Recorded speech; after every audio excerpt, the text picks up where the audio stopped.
ज्ञानदेव पंढरीनाथ भगवान की जय। स्वामी ज्ञानेश्वर महाराज की जय। जगद्गुरु तुकाराम महाराज की जय। सर्व संतान की जय। तस्मात् प्रणम्य प्रणिधाय कायं प्रसादये त्वाममीशमित्यं पितेव पुत्रस्य सखेव सख्यो प्रियप्रियायासिदेव सोढुं। 44 श्लोक आपला काल पाहिला होता आपण। ऐसे अर्जुने म्हणितले मग पुढती दंडवत घातले चित्त सात्विकाचे आले भरते तया। मग म्हणितसे प्रसिद्ध प्रसिद्ध वाचा होतसे सद्गद काळीची अपराध समजून। माऊली ज्ञानोबराय वर्णन करतात श्लोकाच्या खाली असणाऱ्या ओव्यामधून की ऐसे अर्जुने म्हणितले म्हणजे तुझा महिमा अलौकिक नेणीचे वाणू, तुझा महिमा अलौकिक आहे तो मी कसा वाणू। ऐसे अर्जुने म्हणितले म्हणजे मागच्या ओवीचा संदर्भ जरी श्लोकमध्ये दिसत असला तरी संदर्भ ओव्यांचे ओव्याला असतात। म्हणून त्रिभुवनी तू एक तुझा सारिका नाही अनिक तुझ्यासारखा दुसरा त्रिभुवनात कोणी नाही। तुझा महिमा अलौकिक नेणीचे वाण, तुझा महिमा काय वर्णन करावा। ऐसे अर्जुने म्हणितले मग पुढती दंडवत घातले। मग काय केला अर्जुनाने दंडवत घातला अर्थात अहंकार रहित ते द्योतक। अशा प्रकाराने दंडवत घातलेले अर्जुनाने दंडवत घातलं आणि मग दंडवत घालत असताना हा दंडवत ही क्रिया आहे आणि चित्तामध्ये तेथे सात्विकाचे आले भरते तया आतून हृदय दाटून आलं। तेव्हा ही आंतरिक भूमिका आहे, आंतरिक चित्ताची भूमिका। खरं दंडवत चित्तापासूनच असतं। दंडवत शरीराने दिसत जरी असेल तरी तो वरून दिसतं। आतून आंतरिक जर प्रीती प्रेम नसेल तर त्या दंडवतालाही तसं काही अर्थ नसतो। म्हणून आतून सात्विकाचे भरते आले हे श्रेष्ठ आहे। आणि सात्विकता म्हणजेच अष्टसात्विक भावांचा विचार आपण काल केला होता। तर अशा प्रकाराने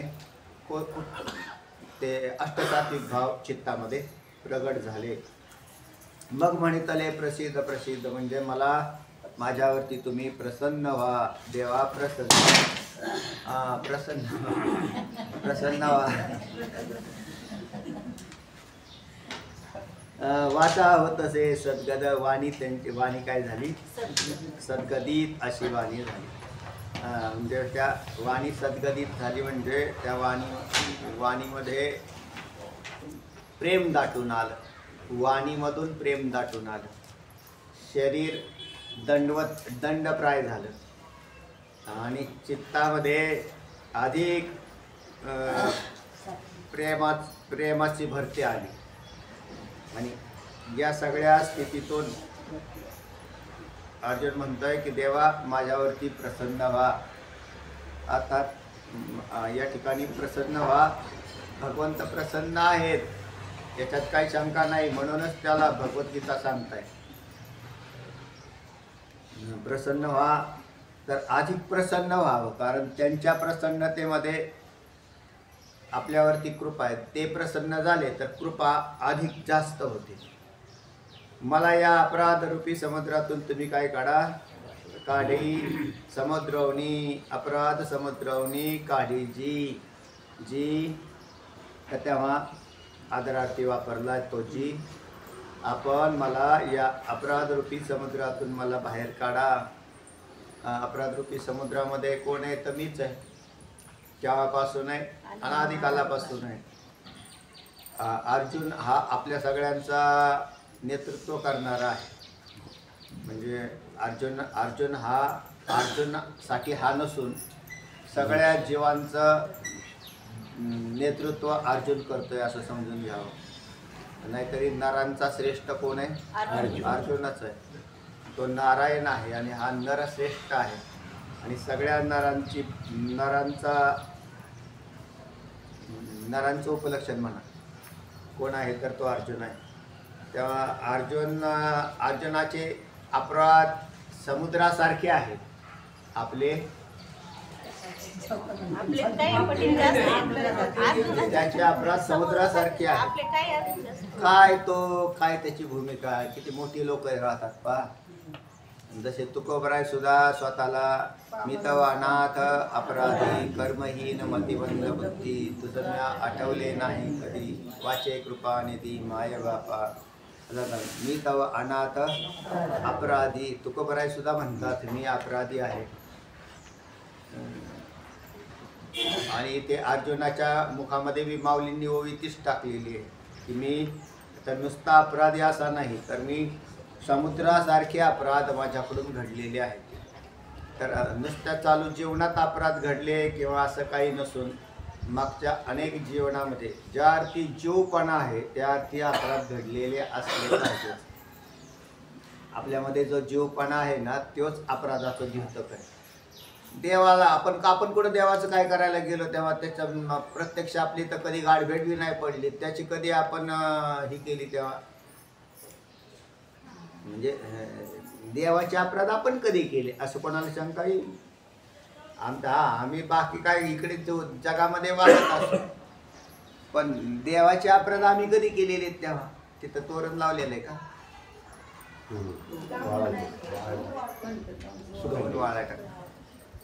तेव्हा आम्ही काय अपराध नाही केले देवाचं. आमचे समजा काय प्रत्यक्ष काय भेटले असते आणि मग त्यांच्याबरोबर बोलणं चालणं काय बोलण्यातून आता इथे जसं अवतार कार्यामध्ये प्रत्यक्ष देव भेटले का नाही आणि मग याच्यामध्ये काय होऊ शकतात कारण त्यांचा कायिक वाचिक मानसिक कुठेतरी अपराध कुठेतरी झाले. पण हे अनेक अनादिकालापासून कसे झाले तर त्याचं उत्तर असं आहे समाधान की देवच विश्व आहे म्हणून विश्वात जे अपराध केले जातात ते देवाचेच असतात.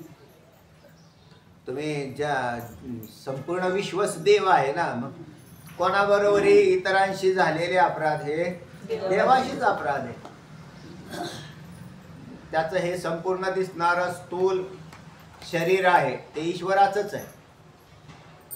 जेवढे जीव दिसत आहेत ते हिरण्यगर्भ स्वरूपच आहे. संपूर्ण जे विश्व दिसत आहे ते ईश्वरावरून वेगळं नाही.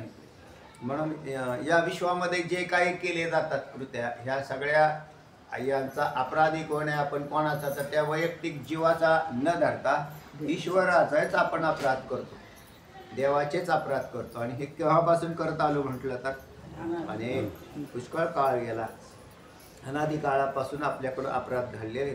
तेव्हा अर्जुनच अपराध करतोय असं नाही तर ही ओवी द्योतक कशाची आहे तर जीवांची आहे. त्याने समुद्रासारखे अपराध केले आणि आम्ही काहीच नाही केले असं नाही तर आमच्याकडून बी झाले. जोपर्यंत आपल्याकडं हा जीवपणा आहे तोपर्यंत अपराध घडलेले आहेत, घडत चाललेले आहेत. नाही म्हटलं तरी या हेलकाव्यामध्ये त्रिगुणांच्या हेलकाव्यामध्ये काम क्रोधाधिकांच्या हेलकाव्यामध्ये आपण असतोच. म्हणजे आपल्यामध्ये हे काम क्रोधाधिक येतात आणि ह्या अपराधाला कारण कोण आहे तिथे हे म्हटलं होतं ना दुर्योधन म्हटला होता नाही अर्जुनच म्हटला अर्जुन म्हटला ना की देवा हे इच्छा नसताना माझ्याकडून अनिच्छन्नपि वासनेय बलादेव नियोजित अथ केन प्रयुक्तोऽयं पापं चरति पुरुषः अनिच्छन्नपि वासनेय बलादेव नियोजित.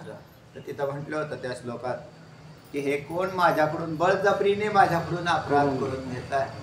तिथं म्हटलं होतं कामयेश क्रोधेश रजोगुण समुद्भवा महाशनो महापाप्मा विद्येन मिह वैरिणाम. कामयेश क्रोधेश रजोगुण समुद्भवा आणि हेच कोणी महापापी आहे म्हणजे आपल्याकडून पाप करून घेतात. रजोगुण आहे का नाही? रजोगुण आहेच आहे. रजोगुणाचे पुतळेच आहेत आपण म्हणजे आपल्यामध्ये रजोगुण आहे आणि त्याच्या तमगुण आहे. जास्तीत जास्त पापाला कारणीभूत हाच आहे असं लिहिलंय तिथं कारण त्याच्यात काम उत्पत्ती होते. म्हणून कामेश क्रोधयेश रजोगुण समुद्भवा. समुद्भवा म्हणजे त्याच्यापासून उत्पत्ती झाली. महाशनो महापाप्मा विद्येन मिह यांना तू सगळ्यात मोठे वैरी असं समज. असं म्हटलं.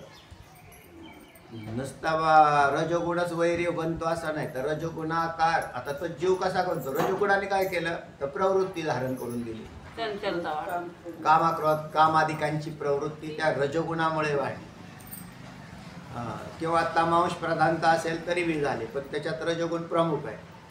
तसे तिन्ही गुणामध्ये अपराध घडताना दिसतात. नुसता रजोगुणात अपराधच घडतो असं नाही. सत्वगुणी लोकांचे अपराध घडत नाहीत का? तमवाल्यांचे घडतात, रजोंचे घडतात, सत्ववाल्याचेही घडताना दिसतात, पण रजोगुण प्रखरतेनं समोर येतो. म्हणून याच्यात गुणांचं प्राबल्य जर वाढलं जीवाच्या चित्तामध्ये तरी सुद्धा अपराध घडतात. तर तेव्हा हे आमच्याकडून घडलेले आहेत. प्रत्येक जीव हा गुणवान आहे. खास पवित्र काय झाला असेल तर जो गुणातीत झाला तो पवित्र झाला असं म्हणतात. जो गुणातीत झाला गुणातीत झाला की मग अपराध नाही घडणार त्याच्यापुढे. आणि मग गुणातीत झालेल्याला विश्व सुद्धा देवच भासायला लागतं. त्याला सर्व परमात्माचा हे ज्ञान होईल. आणि जोपर्यंत होत नाही तोपर्यंत अपराध असतात, घडत असतात, कळत नकळत प्रमादाने असंही म्हटलेलं आहे. काय वेळेला चुकून का व्हायना अपराध घडतोच, प्रमादाने का व्हायना घडतोच. आणि हे सगळे अपराध होतच राहतात. तेव्हा बरोबर आहे. प्रसिद्ध वाचा होतसे सद्गद काढी जे अपराध समुद्रोनी समुद्रा सारख्या अपराधातून हे देवा तू मला बाहेर काढ म्हणून माझ्यावर प्रसन्न हो. कारण बाहेर कोण काढेल? जो अपराधी नसतो तो अपराध्याला बाहेर क्षमा करू शकतो किंवा बाहेर काढू शकतो. देव एवढं मोठं जगत चालवतो पण तो कुठेच अपराधी झाला नाही. देव अपराधी झाला नाही. देव कामिक नाही. देव रजोगुणी नाही, म्हणजे गुणांनी युक्त नाही. देवाच्या ठिकाणी जीवत्व बुद्धी नाही आणि म्हणून देव हा अपराधी नाही. ज्याच्याजवळ जीवबुद्धी आहे तो अपराधी बनला. जो गुणात आला तो अपराधी बनला. भगवंताला हृदय मानलेलं आहे आपण. तसं भगवंताला हृदय मांडलेलं आहे म्हणजे त्याला मायावृत्तीचं हृदय मांडलं आपण. आणि त्या मायावृत्तीच्या हृदयात म्हणूनच त्याला जर हृदय नसतं तर तो खाली आला नसता. आपण हृदयपद म्हणजे काय म्हणतो तसं प्रेम. आता प्रेम म्हटलं की त्याला हृदय मानावं लागतं तुम्हाला. त्याच्यात काय त्यांच्याकडे काय प्रेम आहे का नाही देवाकडे? म्हणजे हो, देव हा प्रेमाचाच पुतळा आहे. देव हा मूर्तिमंत प्रेम आहे. मग मूर्तिमंत प्रेम आहे म्हणजे देवाला हृदय आहे. पण देवाचं हृदय जे आहे ते गुणवान नसल्या कारणाने त्याच्या हृदयामध्ये विश्वाचं प्रेम सगळं साठवलं जातं आणि विश्वावर त्याचं प्रेम आहे.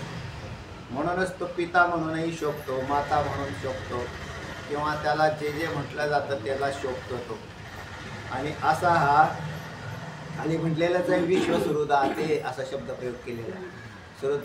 सुहृद असं त्याचा शब्दप्रयोग आलेला असेल. विश्वरूपी सुहृद ज्याचा आहे असा विश्वसुहृद. संपूर्ण विश्वाला विश्वाचं प्रेम ज्याच्यात सामावलेलं आहे.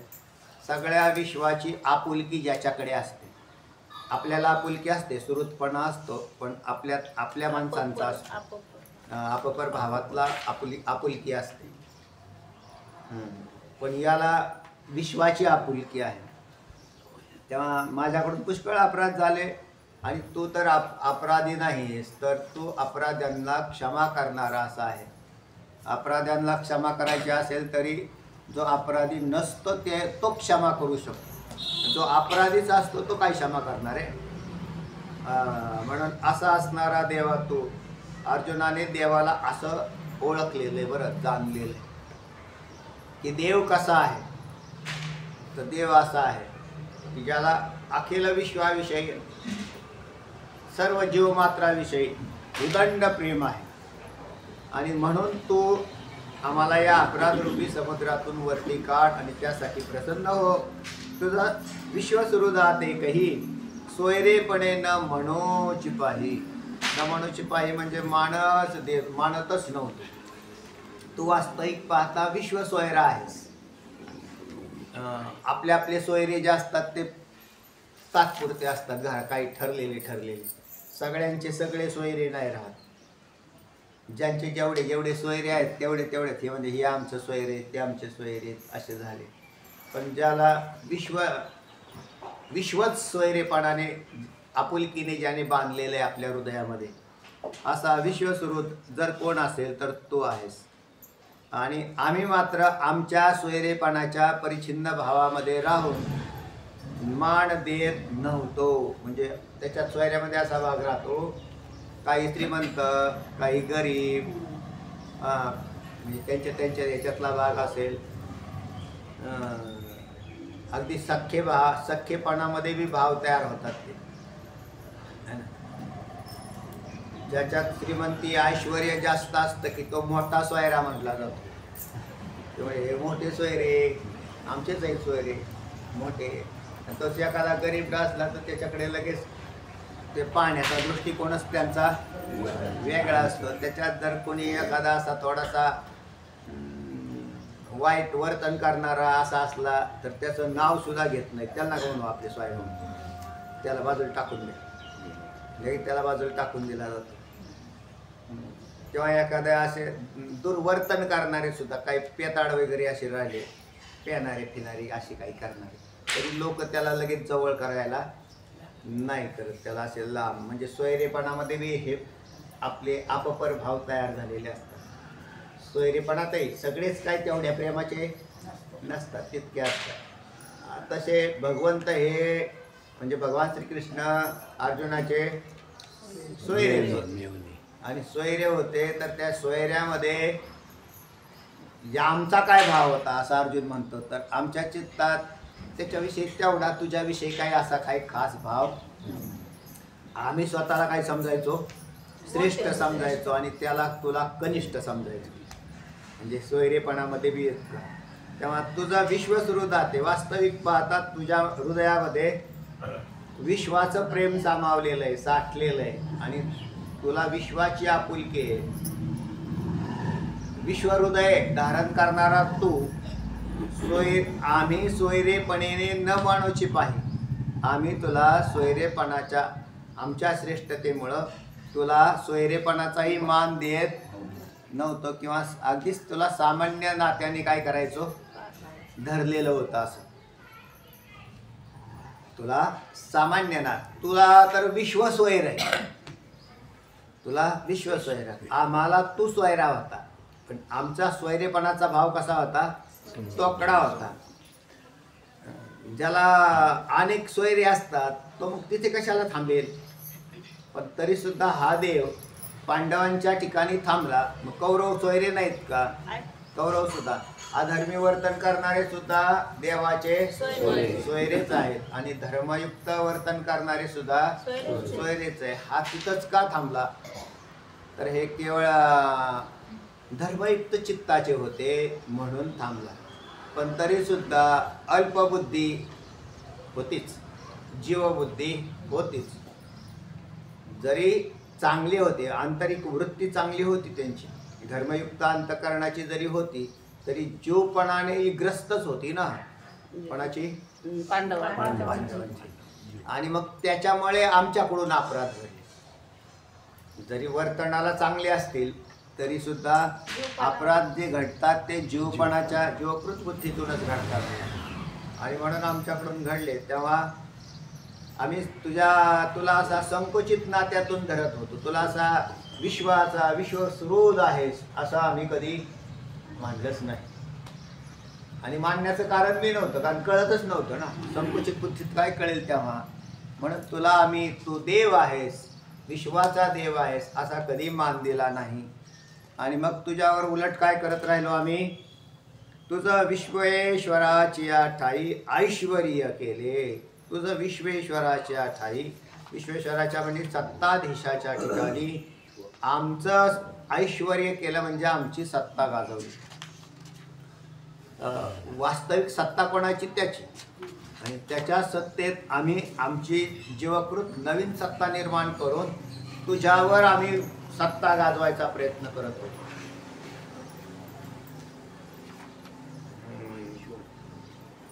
म्हणजे त्याच्यावर सत्ता गाजवायचा प्रयत्न करत होतो. याला दृष्टांत हा आहे तर जसा एका गरीब स्त्रीने, पण तिची थोडीशी मैत्रीण होती श्रीमंत, मग तिच्याकडून लग्नाला जायला दागिने घेऊन गेली. लग्नाला जायला दागिने घेऊन गेले. सत्ता गाजवणे याच्यावरती बोलतो. तिच्याकडून दागिने घेऊन गेल्या, मी लग्नाला जाऊन येते आणि मग आल्यावर तुझी तिला देऊन टाकेल. ते म्हणले जा घेऊन. आणि पूर्वीच्या महिला देत होत्या.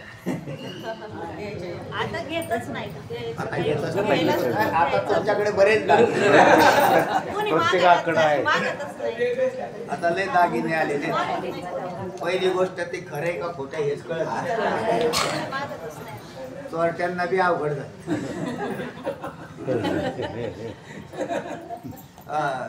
चोरट्यांना अवघड झालं का नाही?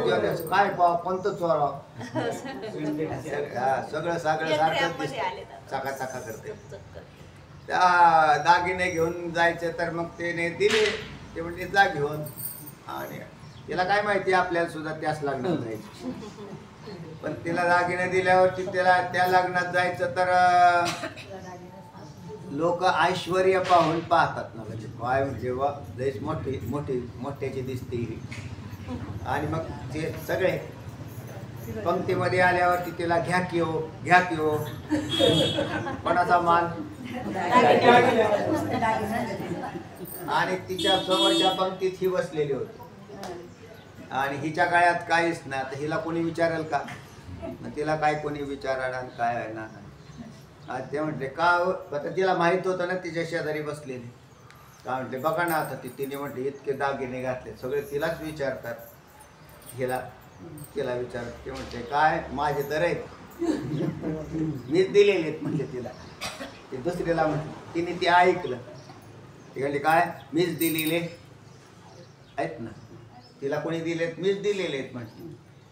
तिने ते ऐकलं तर बाकीच्यांनी सुद्धा ऐकलं की हिच्या अंगावर असलेले दागिने. हा ते म्हटले असं कुठं दिलेले आहेत तेव्हा माझ्याकडे गहाण कशाला ठेवावं?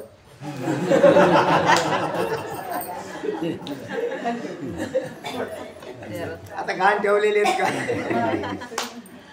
तिने सत्ता गाजवली त्याच्यावर. आपुलकीमध्ये असला व्यवसाय भाग होतो. त्या आता तिचे बोलणंच बंद झालं. येणे गहाण ठेवलेले तिच्याकडे. म्हणजे घरी गेल्या पाहू तुझे तुला देऊन टाकू, मला काय करायचं. हा पण तिचा मोठेपणा कमी नाही ना झाला पाहिजे. तर त्या असाच प्रकार आहे की विश्वेश्वराच्या ठाई ऐश्वर्य केली. मुख्य सत्ता कोणाची? आणि सत्ता ती सत्ता कोणाकडे आली? अर्जुनाकडे आली. त्या सत्तेच्या जोरावरती त्याच्यावर कुरघोडी. कोणावर? देवावर कुरघोडी. त्याने आपल्या गपचिप बसायचं. ते ठीक आहे बुवा तू म्हणतो. पण वास्तविक तर जे काय आहे ते त्याचंच आहे. पण जोपर्यंत कळालं नाही तोपर्यंत आपण तरी काय करतोय? आपली सत्ता गाजवतोय का नाही सगळ्यावर? घर माझं, पत्नी माझी, मुलं माझी, ऐश्वर्य माझं, सगळं काही माझं. आणि आहे कोणाचं?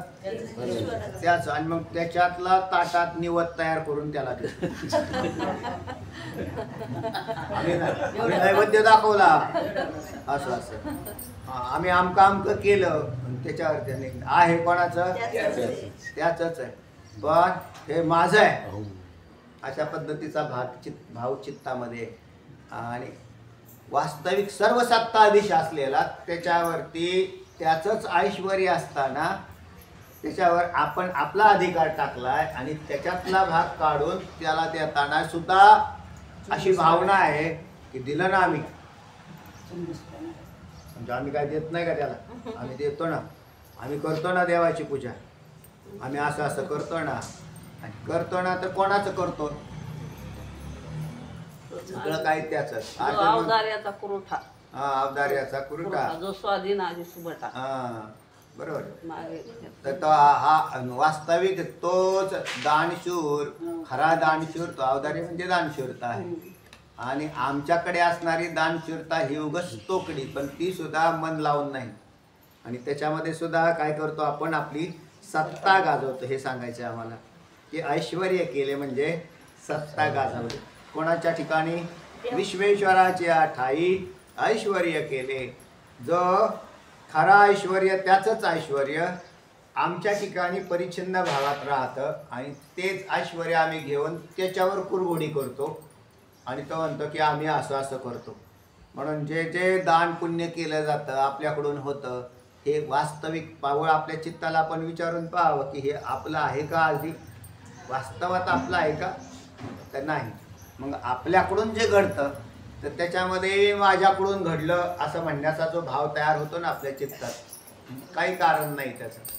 कारण ते जे आपलं नाहीच आहे आणि ते आपण देतो तर त्याच्यामध्ये असा भाव होण्याची काही कारणता नाही. अर्जुन म्हणतो हे मला आत्ताशी कळालं की हे आम्ही त्याच्यावरती काय करत होतो, आमची सत्ता गाजवत होतो. या लागे पुढा अथवा पाठी, पुढं किंवा माग, म्हणजे त्याच्या पुढा नाही का, नाही कुठे गेलं, पुढे गेलं मागे इकडे. हा, तू वर्णनीय परी लोभे, हा पान उलट. तू वर्णनीय परी लोभे माते वर्णिसी पास सभे. तू वर्णनीय आहेस, तू वर्णनीय आहेस, तू अख्ख्या विश्वाला वर्णनीय आहे. खरा वर्णनीय तूच आहेस. पण सभेमध्ये काय व्हायचं ते पहा. परिलोभे माते वर्णसी पाच सभे. सभे म्हणजे ज्या ज्या वेळेला यांचे सभा भरायच्या, पांडवांच्या धरा किंवा कौरव पांडवांच्या धरा एकत्रित, त्या त्या वेळेला पण पांडूचे पुत्र म्हणून भगवंताने त्यांचा विशेष उल्लेख करावा आणि हे म्हणजे आदरार्थी उल्लेख करावा, नुसता उल्लेख नाही. आणि त्याच्याविषयी अधिक प्रेमाने त्यांच्याविषयी बोलावं. तर देवाने जसं बोलावं तसं यांनी फुगावं. कोणी? आम्ही आहेतच तसेच. म्हणजे एखाद्या माणसाने त्याची स्तुती केल्यावरती ते देवाने स्तुती करायची. कोणाची? यांची. पांडूचे पुत्र हे असे दानशूर, शूर, उदात्त असे आहेत, मोठ्या अंतःकरणाचे आहेत, धर्मवंत आहेत, कुलवंत आहेत, अशी स्तुती कोणी करायची? देवाने करायची. मग तसं होईल तसं आम्ही असं करायचं आणि आम्ही त्याला कनिष्ठपणा द्यायचो. आता तो आमची स्तुती करतोय, सगळ्यांचा मुख्य कोण आहे तर तोच आहे हे आम्ही त्यावेळेला विसरून गेलेलो होतो. आणि तो आमची स्तुती करत असताना आमची छाती गर्वाने अगदी फुगून जायची. माते वर्णिसी लोभे माते वर्णिसी. लोभे म्हणजे लोभ नाही धरायचं, तर प्रेम धरायचं. लोभ पदाचा अर्थ प्रेम, जसा अर्थ जुळेल तसा घ्यायचा. तर प्रेमाने माते वर्णिसी. आता होतच ना, प्रेम होतं म्हणून वर्णन करत होता. पण खरा वर्णनीय कोण आहे? देव आहे. देव हा वर्णनीय आहे आणि देवाने यांचं वर्णन करावं. गांडीवधारी, धनुर्धर म्हणून अर्जुनाला वाखाणायचं. महारथी, आता महारथी म्हणतात देवाने वाखाण. खरा महारथी कोण आहे? ते महारथी म्हणजे हे महारथी जे आहेत ना, जेवढे महारथी म्हणजे काय म्हटलंय त्यांनी? 10,000 सैन्याबरोबर एकटाच लढणार, त्याला काय म्हटलं होतं? महारथी. 10,000 सैन्याशी एकटा मुकाबला करणारा तो महारथी. असा कोण? अर्जुन. मग आता देवाने असं म्हणायचं 10,000 सैन्य म्हणून, पण अर्जुनाला यांच्याबरोबर लढायचं असेल तर हातात शस्त्र तर पाहिजे. धनुर्धर असल्याशिवाय ज्याला युद्ध करता येत नाही त्याला अर्जुन म्हणतात. धनुर्धर असले म्हणजे धनुष्य असल्याशिवाय युद्ध करता नाही येणार. देवाचा असं नाही, देव महारथी आहे पण बिगर शास्त्राचा. याला काही शास्त्राचीही गरज नाही. का बरं? शस्त्रच हातात असल्यावर मारता येईल त्याला असं काय आहे? काही नाही. त्याच्याकडे पुष्कळ शस्त्र आहेत. त्याची शस्त्र सुद्धा म्हणजे त्याला सांभाळण्याची गरज नाही ना, तर शस्त्र सांभाळावी लागतात देवाला. असं म्हटलं तरी दोष आला. देवाला शस्त्र सांभाळण्याची गरज नाही. मी तुम्हाला मागेही बऱ्याच वेळा सांगितलं की रणांगणात युद्धालाच उतारला पाहिजे असंही काही नाही. तो तर सगळा विश्वातला अजिंक्य आहे, त्याला कोणी पराभूत करू शकत नाही. म्हणून अवर्णनीय सुद्धा तोच आहे. त्यात खरा वर्णन करण्याला योग्यतेचा देव आहे. आपण काय योग्यतेचे तेव्हा आपल्याकडे असणारा एक थोडासा परिच्छिन्न भाग त्यातलाच असतो आलेला. तेव्हा अर्जुनाजवळ आलेली जी शक्ती आहे ती सुद्धा देवाचीच शक्ती. म्हणजे अर्जुन हा शूर आहे तर त्यातलं शूरत्व कोणाचं आहे? देवाचं. कारण तो अर्जुनाच्या शरीरातही प्रवेश करून राहिलेला आहे. जसं मी म्हणत असतो, आता मी तुम्हाला ज्ञानेश्वरीचं हे सांगतो तर याच्यामध्ये बुद्धीमध्ये प्रवेश कोणाचा आहे? त्याचाच आहे. आणि त्याचा प्रवेश असल्यामुळं मला बोलता येतं. नाहीतर एरवी तरी मी मूर्ख जरी झालो अविवेक तरी संत कृपा देऊ सोज्वळ वासे, असं आहे ना. नाही आपण लोखंडच आहे ना. लोहाचे कणक होय हे सामर्थ्य परिसीचे आहे की मृत ही जीवितला आहे अमृत सिद्धी. माऊली म्हणतात तसं एरवी तरी मूर्ख, तसा म्हणजे आपण वास्तविक असेच आहोत. पण त्याच्यातला तोच अंश त्याने जर आपल्यामध्ये थोडासा प्रगट केला की आपण बोलायला लागतो. म्हणजे असं ना काय म्हणलं काय भारी बोलायला लागले तर बोलायला त्याने काय केलेली ती प्रेरणा दिली आणि प्रेरणेमुळं तेवढा काम झाला. अर्जुनाला शक्ती देणारा तोच आहे, शूरत्व आणणारा तोच आहे, धनुर्धर धाणी बनवणारा. मग वर्णनीय कोण? देव वर्णनीय आहे, अर्जुन वर्णनीय नाही. हे अर्जुनाला आत्ता कळालेलं, आपल्याला अजून कळालं नाही. अजूनही आपण आपल्याच महिमेत आहे किंवा आपल्याकडे आपण असे आहोत, आपण तसे आहोत, आपल्याकडे तसं आहे, आपल्याकडे काहीच नाही. तर आज जे काय आहे सगळे गुणांचा निधान कोण आहे? तोच आहे. मग त्यापैकी काही गुण आपल्यामध्ये आलं आणि मग त्याच्यातले ते गुण आले तर ते तेवढे गुण जरी आलेले असतील तर तेही गुण तिकडूनच आलेले आहेत. म्हणून आपल्याजवळ काहीच नाही. निराहंकारीपणा अशा प्रकाराने तयार होऊ शकतो जर चिंतन केलं तर. नाहीतर मी फार हुशार आहे, मी फार बुद्धिमान आहे, मी फार विद्वान आहे असं जर म्हणत बसला तर त्याच्या त्या विद्वत्तेचा काहीच उपयोग होणार नाही. कारण त्याला ते काही कळालंच नाही काय चाललेलं आहे. जसे एखाद्या व्यक्तीच्या ठिकाणी सत्ता काम करते ना, मग ती सत्ता कोणाची असते? त्या व्यक्तीची नसते. व्यक्तीची सत्ता व्यक्तीची नाही. मग ती सत्ता ही स्वतंत्र आणि भिन्न आहे. पण त्या व्यक्तीत जोपर्यंत प्रवेश करते तोपर्यंत त्या व्यक्तीला संबोधलं जातं की अमक्या अमक्या आहे ना. हे कलेक्टर आहेत, हे तहसीलदार आहेत, हे त्यांना आणि ते म्हणजे बघ तहसीलदार आहेत पण ते आमच्या शेजारी आमच्या माणसासारखेच आहेत सगळे आमचे पाहुणे. मग असा नका, त्यांच्यात काय केलेलं आहे? सत्तेने प्रवेश करून राहिलेला आहे. जोपर्यंत सत्तेचा प्रवेश आहे तोपर्यंत तहसीलदार, तोपर्यंत कलेक्टर, आणि सत्ता गेली की लगेच तो व्यक्ती म्हणून शिल्लक राहिला. तसे जीव आत्ता जे आहेत ते जीवपणामध्ये बी त्यांच्या ठिकाणी असणारी सत्ता, शक्ती, सामर्थ्य, ऐश्वर जे काय आहे ते देवाचंच आहे. आणि भगवंताने ते आपल्याला प्रदान केलेले तेवढ्या अंशामध्ये. तेव्हा आपण नित्य देवाचं भजन केलं पाहिजे, म्हणजे देवाचंच वर्णन केलं पाहिजे. आपल्या मानवाचं वर्णन करत बसण्यामध्ये काहीच स्वारस्य नाही, कारण ते त्याच्याजवळचं नाहीच आहे. तेव्हा तू वर्णनीय. इथं थांबलो आपण अर्धविराम. परी लोभे माते वर्णिसी पा सभे. सभेमध्ये माते लोभे म्हणजे प्रेमाने वर्णिसी. मला तू सभेमध्ये ज्या वेळेला सभा व्हायची त्यावेळेला तू हा धनुर्धर आहे, महारथी आहे, गांडीवधारी आहे, अशा किंवा कुलवंत आहे, महानियोद्धा आहे, अशा प्रकाराने संबोधलं जात होतं. आणि त्या वेळेला आम्हाला अधिक काय होत होतं? गर्व होत होता. वल्गीचे शोभे अधिक. तरी मी आज वल्गीचे शोभे अधिक. तुझं तेवढा असं बोलला की आम्हाला आज म्हणजे एक तर आम्ही अगोदरच फुगलेलो होतो आणि नंतर तू जर अशी फुगवायची भाषा केली तर अजून जास्त फुगून बसायचो आणि फार मोठं व्हायचं की आम्ही असं असावं.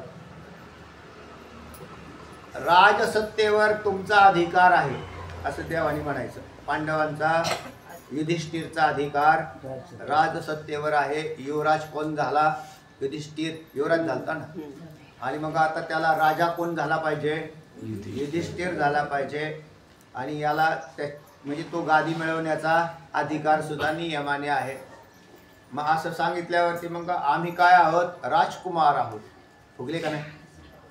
हे झाले राजकुमार. मग आम्ही राजकुमार आहोत. आमचा दादा राजा का व्हायना, पण आम्ही काय झाले? आणि मग असे अधिकाधिक ते फुगून बसायचे. तर अर्जुन म्हणतो असे आम्ही जास्त जास्त जास्त आमच्यामध्ये महत्वाकांक्षा तयार व्हायची. पण आम्हाला तुझं महत्त्व नाही कळालं. आमच्या हृदयात अशी महत्वाकांक्षा प्रकट झाली, पण त्या महत्वाकांक्षेमुळेच तुझ्या महत्वाला आम्ही लोकलो. आता ऐसिया अपराध, आता अशा प्रकारचे जे अपराध किती सांगू म्हणून सांगतात. मर्यादा नाही मुकुंदा.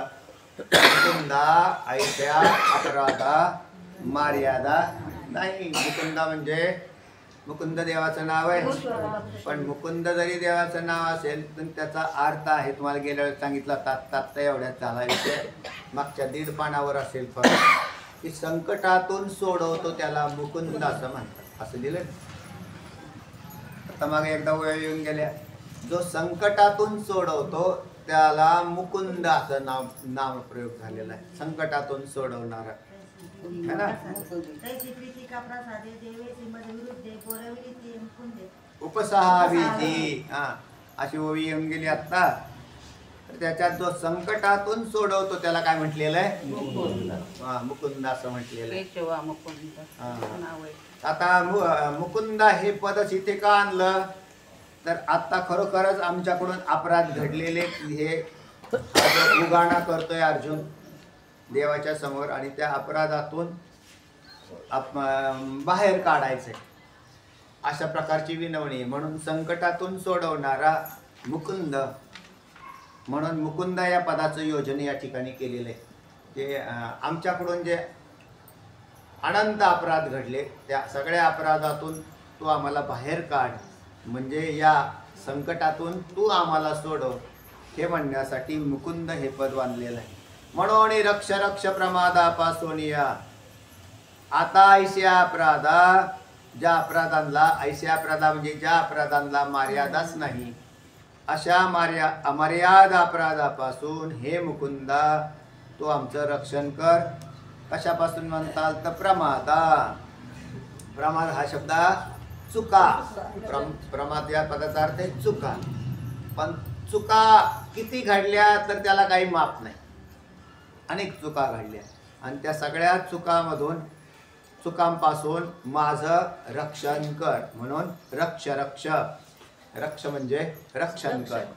आणि काय होईल बरं असं जर नाही केलं तर? म्हणजे रक्षण कर असं म्हणतात आपण. तर आपणही चुका काय केल्यात पण आपण काय असं आपल्या चुकांचा उगाणा नाही केलेला दिलेला दिसत. अर्जुनाने उगाळल्या तर त्याचं कारण त्याला लक्षात आलं म्हणून. हे आपल्या जोपर्यंत लक्षात येत नाही तोपर्यंत आपण या गुन्ह्याची कबुली देणार नाही. आपल्याकडून काही चुका घडतायत. चुका घडतायत का? घडतच नाही. तर त्या ह्या आपल्याकडून काय चुका घडतायत तर आपल्या मन बुद्धी शरीर ही जे आहेत ना याच्याद्वारे किंवा इंद्रिय मनाच्या द्वारे जो एक जीवपणा निर्माण केलेला आहे त्या जीवपणामध्ये जो अपपर भाव उत्पन्न झालेला आहे किंवा द्वंद्व उत्पन्न झालेली आणि या द्वंद्वामध्ये या चुका घडतातच. मी तुम्हाला काल का कधी म्हटलं जो मनुष्य प्रेम करतो तो मनुष्य द्वेष हा करतोच. जो मनुष्य दान करतो तो मनुष्य इच्छा करतोच. दानाच्या विरुद्ध शब्द काढा. घेण्याची इच्छा.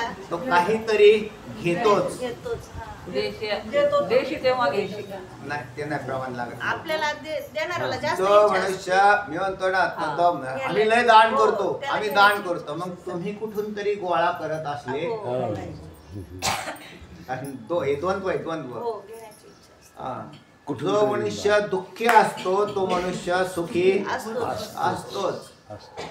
ज्या माणसाचा अपमान झालेला असतो त्याचा मान कोणीतरी मान देतोच.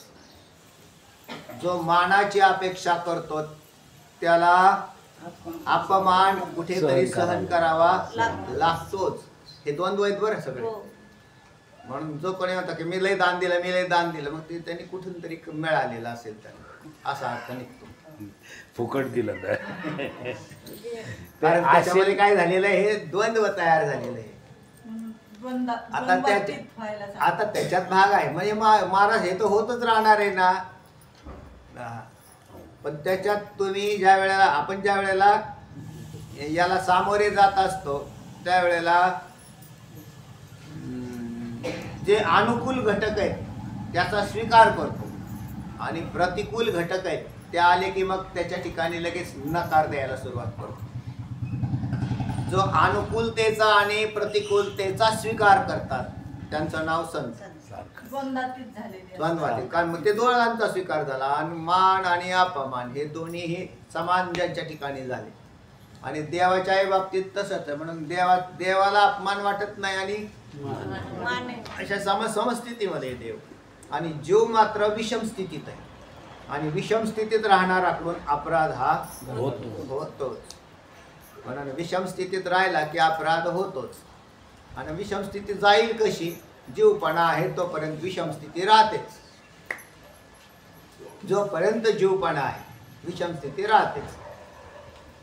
तरी काही म्हणजे किती प्रयत्न जरी केले तरी त्याच्यात जो निस्वार्थी आहे तो स्वार्थी असतो. पण स्वार्थी आणि निस्वार्थी दोन्हीही ज्याच्याजवळ नाही तो समस्थितीत असतो. सुख दुःख समान सकळ जीवांचा कपाळ ज्ञानाचा उद्बोध भक्ती प्रेमाचा कल्लोळ. नाथ महाराज म्हणतात तसा हा साधू जो आहे. आणि हे जीवाला करणं संभवनीय नाही. कारण ज्याच्यात जोपर्यंत जीवपणा म्हणजेच अज्ञान कार्यरत राहतं तोपर्यंत त्या ठिकाणी हा अपपर भाव उत्पन्न होतो.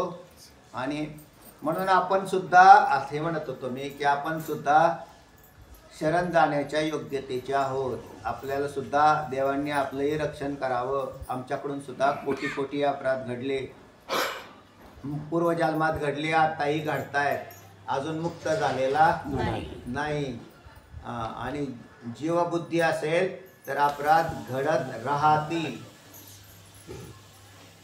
अपराध कशामुळे घडतायत तर जीव बुद्धीमुळेच घडतायत, नाहीतर एवढी एरवी होणारच नाहीये.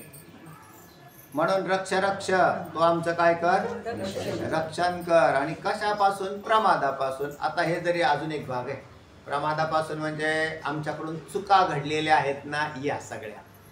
पण या चुका अर्जुनाला कळाल्या आणि त्याच्यामुळे त्याचा हा उगाणा केलेला आहे की मला याच्यापासून, नाहीतर मग इथे पुढे कुठंच चुका दिसतात वा.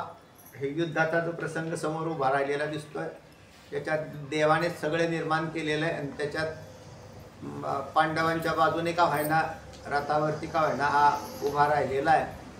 तर याच्यात आता इथे हा विषय आलाच कुठं द्यावा, मला इथं रक्षण करण्याचा. युद्धापासून रक्षण कर अशी मागणी नाही. देव कळण्याचा नाही, इथे रक्षण करणे या पदाचा अर्थ आम्हाला या कौरवांपासून वाचव असं नाही, अपराधापासून वाचव. या अर्जुनाला हे कळालं की हे समोरचं युद्ध आहे ना हे तर निष्फळच आहे, त्याच्यामध्ये काहीच तथ्य नाही. काय काय होईल, कोणतरी हारेल किंवा कोणतरी जिंकेल हे तर काही विशेष नाही. पण आपण पूर्वजन्मापासून जे करत आलेलो आहे आणि ज्याच्यामुळे आपल्याकडं एवढे सगळ्या चुका घडत आलेल्या आहेत आणि ते कारण मूळचं इथे बाजूलाच राहिलेलं आहे. म्हणून ह्या धर्मयुद्धामध्ये हा घोटाळा आहे की युद्ध असं जे चाललेलं आहे ते युद्ध, वास्तविक युद्ध जे आहे ते जीवाचं जीवाशीच युद्ध आहे. म्हणजे त्याला मोहाबरोबर युद्ध करायचं. मोहग्रस्त कोण आहे? जीवच. तो जीवच आहे. आणि या मोहग्रस्त असल्यामुळे याच्याकडून चुका घडताय आणि याच्यातून वाचवण्याचं काम आहे ते अर्जुनाने देवाकडे दिलेलं.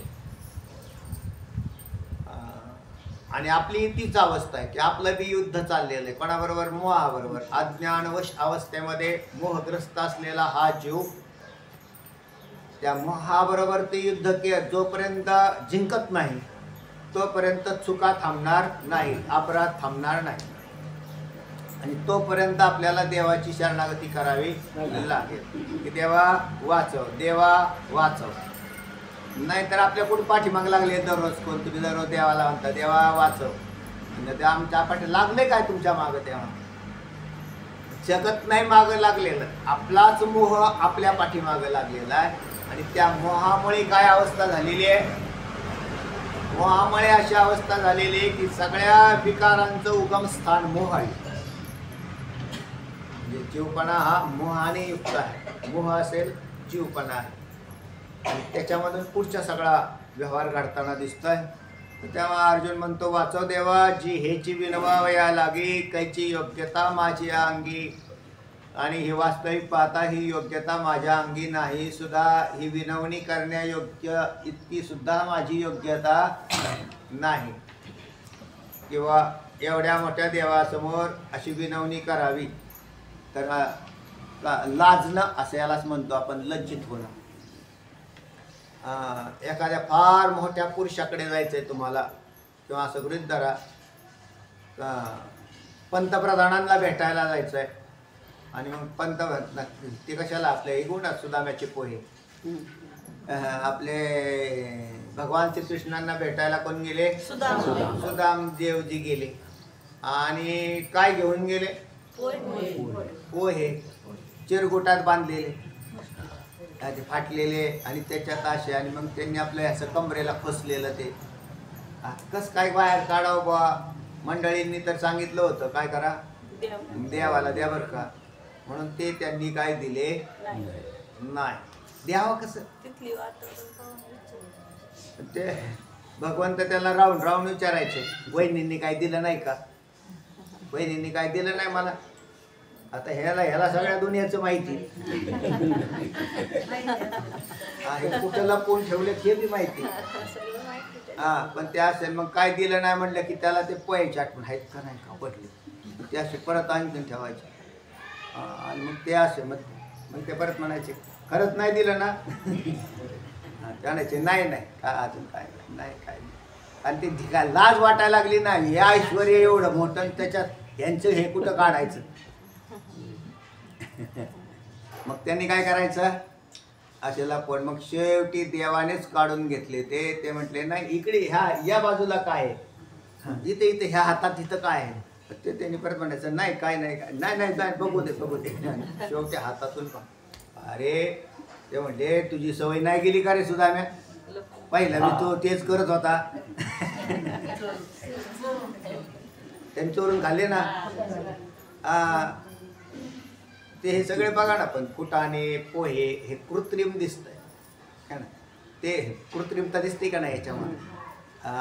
आणि शबरीच्या बाबतीत गेल्या बोर शबरी आणि सुधा या दोन्ही भक्तांच्या मध्ये या दोन कसे फरक दिसतात. तिथं हे कृत्रिम पोहे आणि तिथे नैसर्गिक बोर अशी दिलेली. त्याच्यात त्यांनी ते देवाने ते काढून घेतले. पण सुदामदेवजी फार लाचले. तसा अर्जुन या ठिकाणी म्हणतो की आपण विनवणी तरी कशी करावी वा एवढ्या मोठ्या माणसासमोर. काय काय काय विनवणी करावी, कशी विनवणी करावी. म्हणून विनवणी करायला लाजतोय. म्हणून तो असा म्हटला की विनंती करण्याकरता माझ्या अंगात ही योग्यताच नाही, तर विनवणी तरी कशी करावी.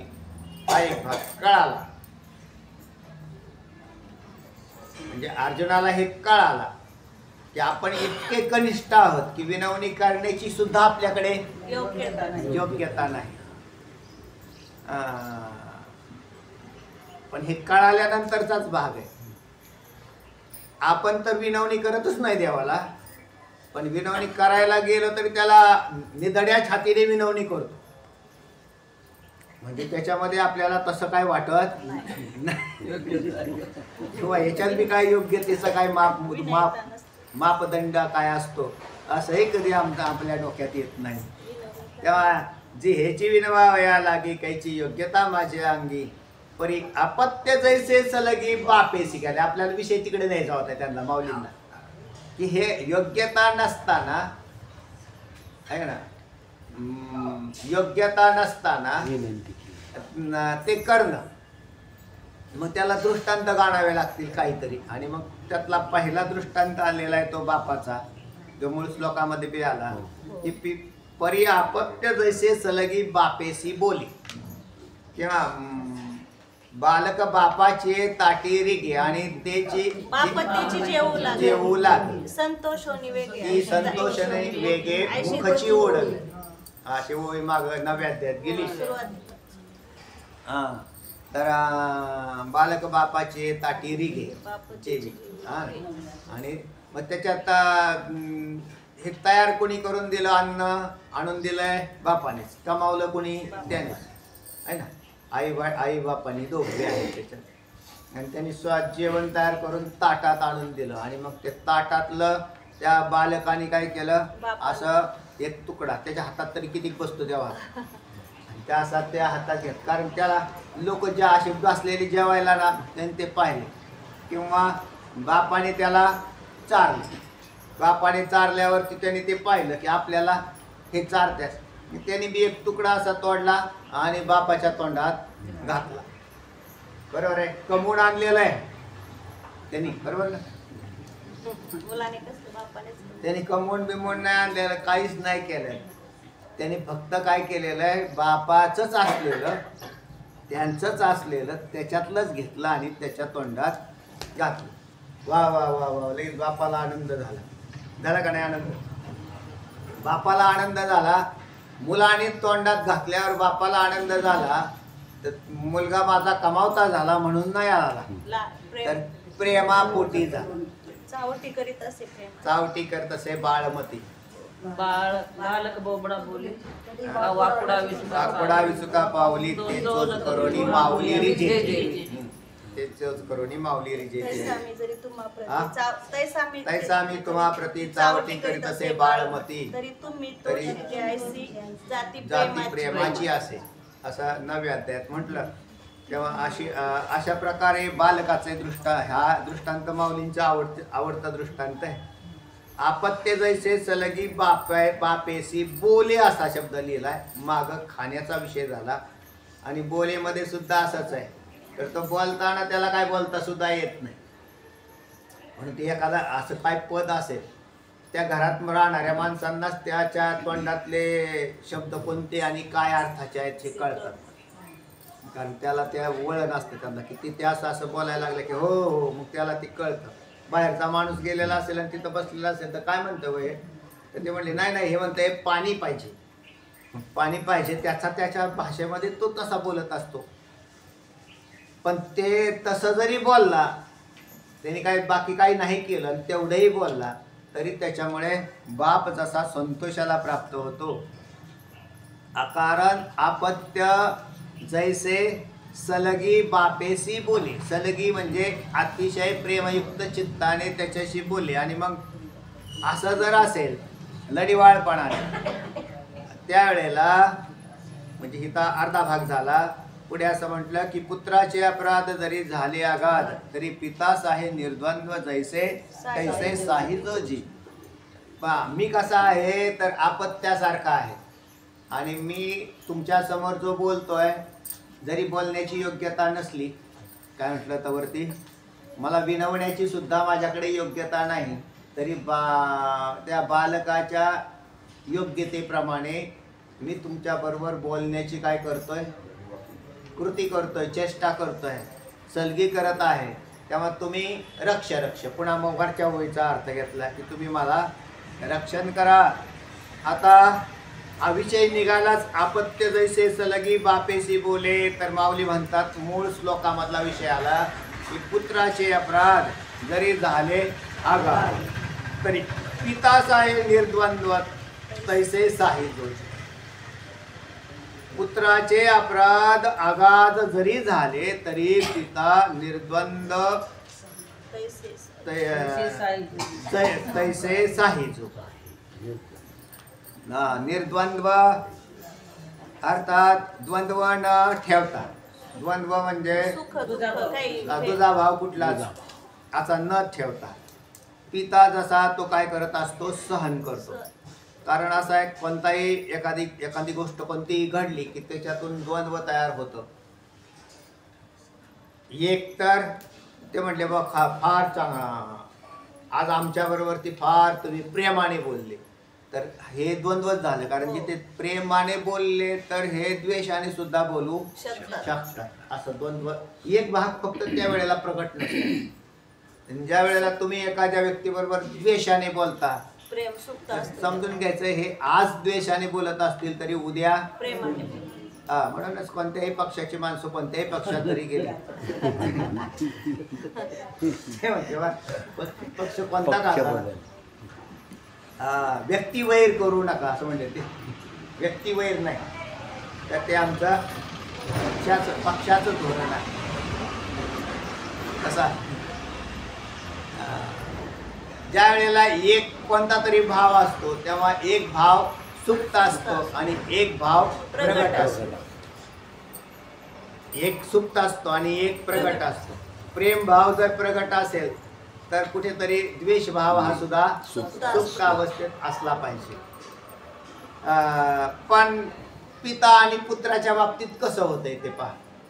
आता पुत्राने अपराध केलेले है ना, पुत्राचे अपराध जरी झाले आघात म्हटलं बरं का, एखाद दुसरा सुद्धा नाही, अनेक झाले तरी तिथं प्रेमापोटी पिता हा पुत्राबरोबर वैर करत नाही.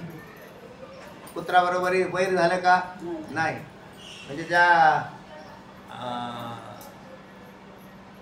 एखाद्या मुलाने अपराध केलेला असेल आणि तो पिता हा साक्षीदार असेल तर तो मुलाच्या बाजूनेच काय करेल, बोलेल. अज्ञानी जीवाची भूमिका आहे बरं हे लक्षात ठेवा. साक्ष कोणाच्या बाजून देईल तो, आणि मग म्हणून त्याची साक्ष गृहीत धरली जाणार नाही. कारण त्याच्यामध्ये काय झालेलं आहे, तो त्यांचा पिता आहे म्हणून ती साक्ष बलवान साक्ष धरली जात नाही. ही बलवान नाही.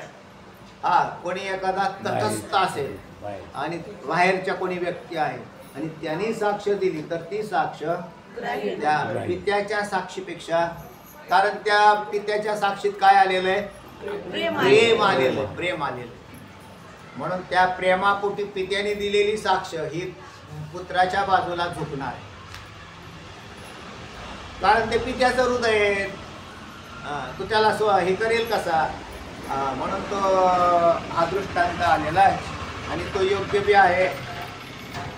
अशी तुम्हाला अनेक पुराणामध्ये बी गोष्टी झालेल्या दिसतील की ज्याच्यामध्ये पित्याच्या, यात आपला काल तुम्हाला सांगितलेला दृष्टांत होता दुर्योधनाचा. दुर्योधनाने काय थोडे अपराध केले का, आश्रमात नेऊन घातले तरी वाट बघत मुलांची.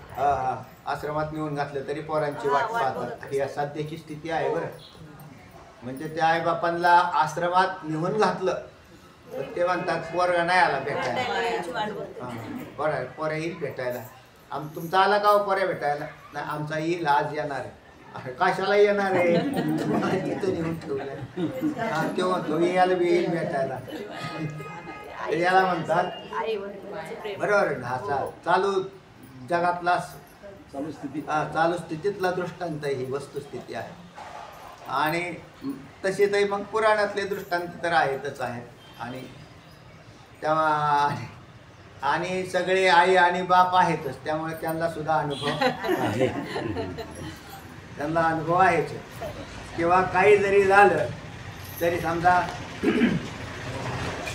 अशा अवस्था आहे ना, म्हणजे पोरं बापाला मारताना दिसत आहेत सध्या, तरी तो बाप काही करताना दिसत नाही.